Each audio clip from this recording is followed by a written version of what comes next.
नमस्कार, जय जोहार। अगर आप कोई गवर्नमेंट जॉब की तैयारी कर रहे हो, तो आज ही गूगल में सर्च करो myvacancy.net और जो पहला ही पेज मिली हो आप क्लिक करो।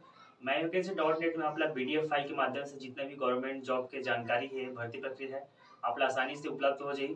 तो आज ही जाके साइट में विजिट करो और साथ ही आप इला गूगल में बोल के भी सर्च कर सकते हो myvacancy.net। तो आज ही जाके वेबसाइट में विजिट करो। जय हिंद, जय जोहार।